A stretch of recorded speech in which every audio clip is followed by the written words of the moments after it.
आदरणीय अखिलेश द्विवेदी जी उसी बीमारी से जूझ करके हम सबके बीच आज उपस्थित हैं। और मैं ये मानता हूं कि जिस प्रकार ईश्वर ने उन्हें स्वस्थता दी है, ईश्वर ने उन्हें नई सांसें दी हैं, तो ये कोरोना से जंग जीतने के बाद अखिलेश द्विवेदी जी के शरीर को नई सांसें नहीं मिली है, बल्कि हिंदी कवि सम्मेलन जगत को एक नई सांस मिली है।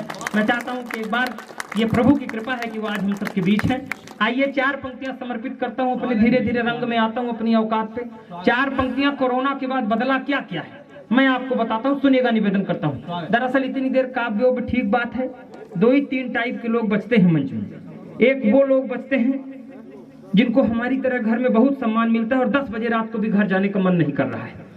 दूसरे वो लोग बचते हैं जो भाई साहब दूसरे गाड़ी में बैठ के आते हैं और सोचते हैं जब ये जाएगा तभी मैं जा पाऊंगा, मैं फंसा हुआ हूं।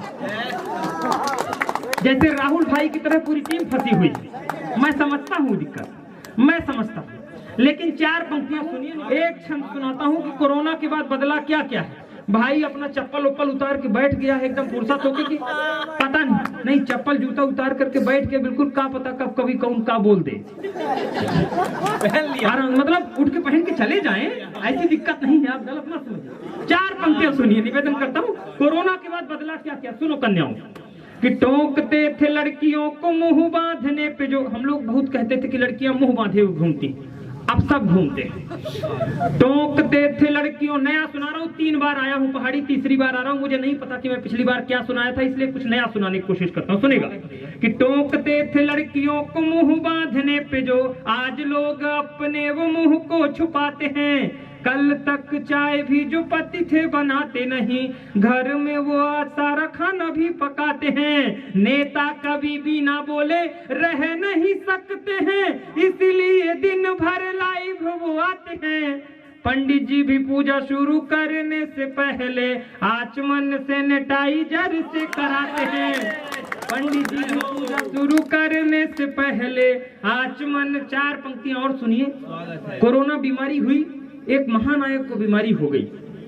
उनके बीमारी होने पर एक अजब सी बात दिखाई दी। आप लोग को दिखाई दी हो कि ना दी हो, मुझे दिखाई दी। अगर अंतिम पंक्ति में ठीक लगे, मेरी नजर चली गई हो ठीक, तो फिर ताली बजाएगा फिर पूरा पहाड़ी। सुनेगा कि मजबूरी में कभी जो बंद हुई थी किताब प्रीति का, वो पृष्ठ फिर खोल क्यों लिया गया। मजबूरी में कभी जो बंद हुई थी किताब प्रीति का, वो पृष्ठ फिर खोल क्यों लिया गया। जिनके बिना थे कभी जीते नहीं एक पल, इतने बरस जाने कैसे है जिया गया। यौवन में भले एक साथ नहीं रह पाए, संभालिएगा अगली पंक्ति। यौवन में भले एक साथ नहीं रह पाए, अब जाके उपहार उनको दिया गया। निकले तो अमिताभ थे कोरोना पॉजिटिव, रेखा जी के बंगले को सील क्यों किया गया। निकले तो अमिताभ थे कोरोना पॉजिटिव, रेखा जी के बंगले को सील क्यों किया गया। आइए 4 पंक्तियां और समर्पित करता हूं। जैसा कामता है वैसा मैं भी तरोताजा विवाहित पुरुष हूं। हालांकि ये अलग बात है कि मैं 3 साल से यही कह रहा हूं। सुनिएगा, मैं तरोताजा विवाहित पुरुष हूं। ज्यादा जुमलों पर बात न हो, कविता पर अब बात हो। अंतिम समय निवेदन करता हूं, सुनेगा। कि मैंने एक शादीशुदा मित्र से ये पूछा, यार तुम ये बताओ दूल्हा घोड़ी पे क्यों जाता है। मैंने एक शोध किया कि आखिर दूल्हा घोड़ी पे ही बारात क्यों जाता है, गधे पे क्यों नहीं जा सकता। 4 पैर का तो गधा भी होता है। अंतिम पंक्ति में आपको पता चलेगा कि दूल्हा गधे पे क्यों नहीं जा सकता है। कि मैंने एक शादीशुदा मित्र से ये पूछा, यार तुम ये बताओ दूल्हा घोड़ी पे क्यों जाता है। उसने कहा, जो यार याद मत दिलाइए, सोच कर उस दिन को आंसू आ जाता है। राज की बात मैं तुमको बता रहा हूँ, हालांकि कुंवारों को न बतलाया जाता है। और अंतिम बार घोड़ी पे वो चढ़ता बेचारा है, उसके बाद खुद ही गधा बन जाता है। आप लोग जितने मन से ताली बजाए हैं, मुझे ऐसा लग रहा है कि मैं आपका चरित्र चित्रण बांच रहा हूँ। दोस्तों, हंसी ठहाके पूरी रात के लिए बड़े लोग बैठे हैं। 4 पंक्तियां समर्पित करता हूँ। कोरोना से ही गई है, ये आपको पूरी रात हंसाए हैं। एक बात हुई है कोरोना पर, जो लोग इस मिट्टी का त्याग करके गांव की माटी से चले गए थे वो भी लौट कर आए। क्या बात है। ध्यान रखिएगा, ध्यान रखिएगा। संकट काल में आपको अगर कोई काम आ सकता है तो केवल आपकी जननी और आपकी जन्मभूमि काम आ सकती है।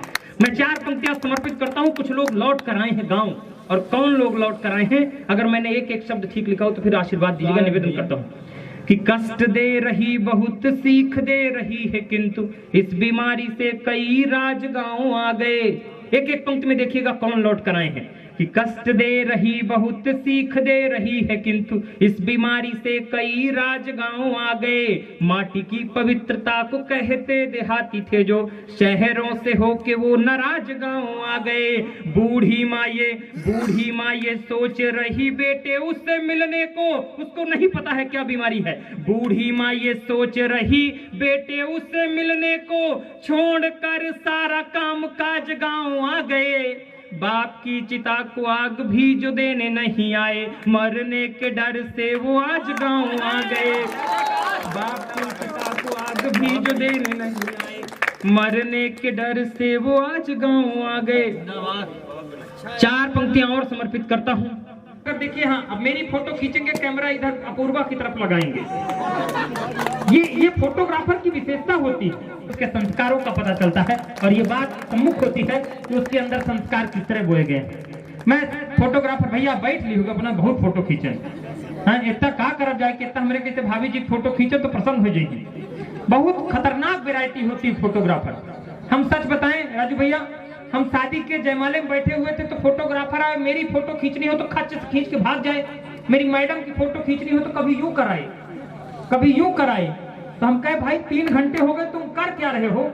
बोला आप शांत रहिए, मैं दुल्हन को अपने हिसाब से सेट कर रहा हूं।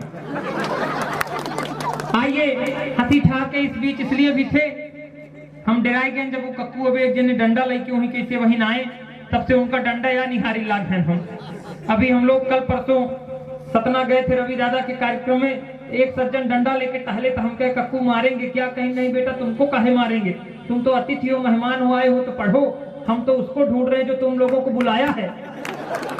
अगर ऐसी कोई दिक्कत होगी तो तमाम संजय भैया से, नीरज भाई से, इन लोगों से पर्दे के पीछे मिल लीजिएगा, हमारी कोई गलती नहीं। भैया बैठ जाइए, निवेदन है, प्लीज बैठ जाइए। आइए, अब जिस कवि को सुनने की बारी है वो कहों का जादूगर है। वो हाथ बोले आप अखिलेश द्विवेदी जी हैं, इनका सीना 2 मिनट चौड़ा हुआ। बोले देखिए अमित, हमारी पॉपुलरिटी कितनी है। बोले आप अखिलेश द्विवेदी जी हैं? बोले बिल्कुल। बोले आप मेरे घर चलिए, इनके अंदर का आसाराम जगह। ये पीछे पीछे चल दिए, महिला घर ले गई, ये सोफे में बैठे तो बोले सर उतारिए, अब इनके अंदर का नारायण साईं भी जगह। बोले सर बनियान भी उतारिए। जैसे ही अखिलेश द्विवेदी जी बनियान उतारे और तीनों लोगों की मोक्ष प्राप्ति इनको होने वाली थी, तभी महिला तेज से चिल्लाई, पिंटू, ओ पिंटू यहाँ आओ और देखो, इसीलिए कहती हूँ च्यवनप्राश खाया करो, नहीं इस तरह हो जाओगे। मैं चाहता हूं कि उस कवि को, जिसको हिंदुस्तान में हास्य बवंडर के रूप में जाना जाता है, अगर वो जिस कवि सम्मेलन पर होते हैं, आदरणीय रविशंकर चतुर्वेदी दादा की बात पर मैं मोहर लगाता हूं कि इस कवि सम्मेलन की गरिमा में यही बात पर है कि आदरणीय अखिलेश द्विवेदी जी की स्वीकृति इस कार्यक्रम को मिली, और उसके बाद यह कार्यक्रम अपनी ऊंचाइयों पर इसलिए है शायद क्योंकि आदरणीय अखिलेश द्विवेदी जी यहाँ पर हैं। मैं केवल 2 पंक्तियां, मेरे कंठ में इतनी शक्ति नहीं है कि मैं अखिलेश द्विवेदी जी की काव्य यात्रा के बारे में और उनके साहित्यिक सफर के बारे में आपको बताऊं।